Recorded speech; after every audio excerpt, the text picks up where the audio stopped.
हाय viewers, आज आपण बनवणार आहोत घोळूची भाजी। ही घोळूची भाजी आहे। ही मी स्वच्छ धुवून निथळ ठेवली चाळणीत आणि मग चिरून घेतलेली आहे। ह्याच्यामध्ये मोठ्या पानांची घोळूची भाजी पण येते। ही छोट्या पानांची घोळूची भाजी आहे। ही पावशर आहे।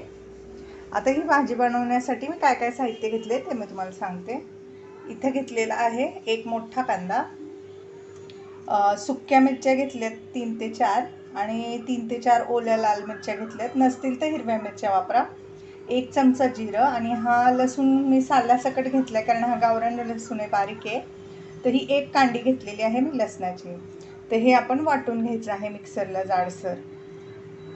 आणि ह्या भाजीमध्ये आपण बेसन पीठ पेरून ही भाजी करणार आहे। तर ही भाजी पूर्ण पहा, घोळूची भाजी करण्यासाठी इथे मी लोखंडी कढई घेतलेली आहे। त्याच्यात आपण टाकायचं आहे 3 चमचे तेल। सगळ्यात आधी आपण कांदा फ्राय करून घ्यायचा आहे तेलामध्ये।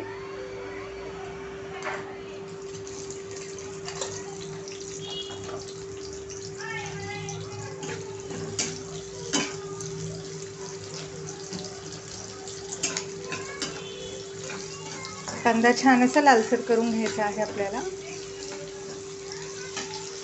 पहा, आता कांदा छान असा लालसर झालेला आहे आपला। तुम्ही बघू शकता, जास्तही ब्राऊन करायचं नाहीये, लालसर असा हलका गुलाबी करायचा आहे। आणि त्यानंतर आपण जे वाटण वाटलं होतं, मिरची, लसूण आणि जिरं, ते ॲड करायचं। हे वाटण वाटताना पाण्याचा वापर करायचा नाही।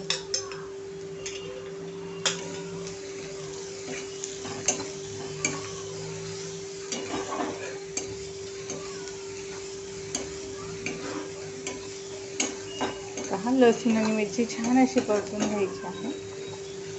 तुम्हाला जर हे जाडसर वाटण नसेल आवडत वाटलेलं तर तुम्ही बारीक थोडं पाणी टाकून पण वाटू शकता, पण ह्याची चव जास्त छान लागते। आता आपण ह्याच्यामध्ये थोडीशी हळदी पावडर टाकायची आहे।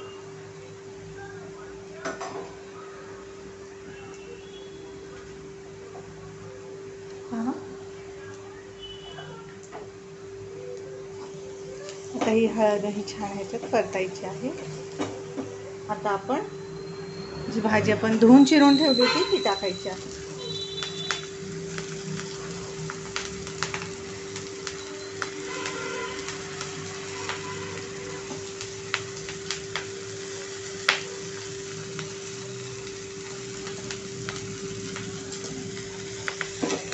ह्या भाजीमध्ये भरपूर प्रमाणात पाणी असतं, मग छान अशी ही परतून घ्या।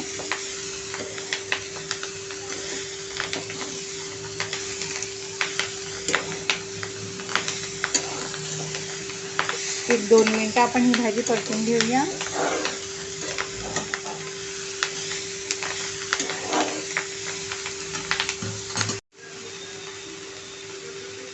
ही भाजी मी छानपैकी परतलेली आहे। आता आपण ह्याच्यात मीठ टाकून घ्यायचं आहे।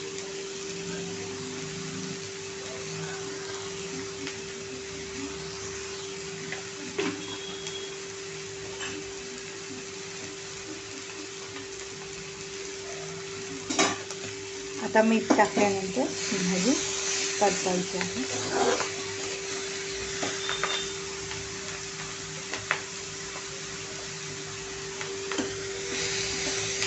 गॅसची फ्लेम मीडियम करा, जास्त हाय करू नका। हे पहा, आता ही आपली भाजी छान परतलेली आहे।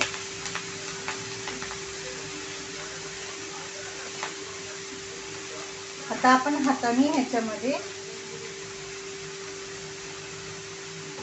बेसन पीठ पेरायचं आहे। हे पहा, चाळणीने चाळा म्हणजे व्यवस्थित असं ते पडलं जाईल एकसारखं।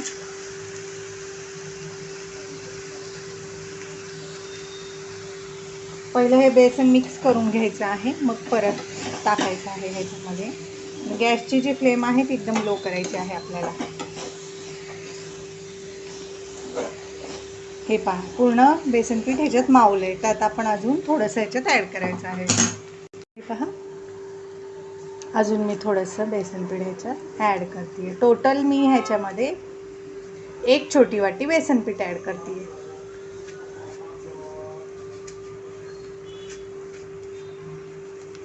चाळणीने डायरेक्ट चाळल्यामुळं काय होतं ना की गुठळ्याही होणार नाही.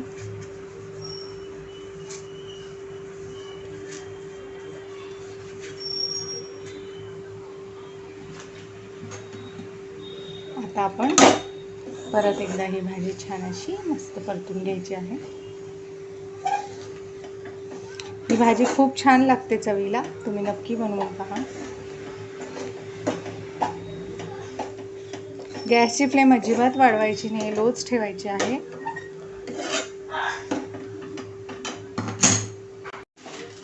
आता आपण ह्याच्यामध्ये बेसन पीठ ॲड केल्यानंतर गॅसची फ्लेम लोच ठेवायची आहे आणि 5 मिनिटे ही वाफवून घ्यायची आहे भाजी.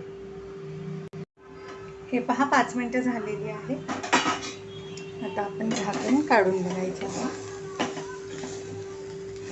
हे पहा आपली भाजी जी आहे ती पूर्णपणे शिजलेली आहे.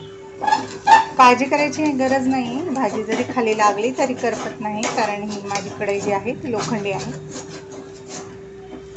आणि छान अशी भाजी मस्त अशी मिक्स करून घ्या. आणि ही गरमागरम भाजी तुम्ही चपाती भाकरी कशासोबतही एन्जॉय करू शकता. 5 मिनिटात बेसन शिजतं वाफेवर. आता आपली भाजी रेडी आहे. आता मी तुम्हाला ही भाजी सर्व करून दाखवते.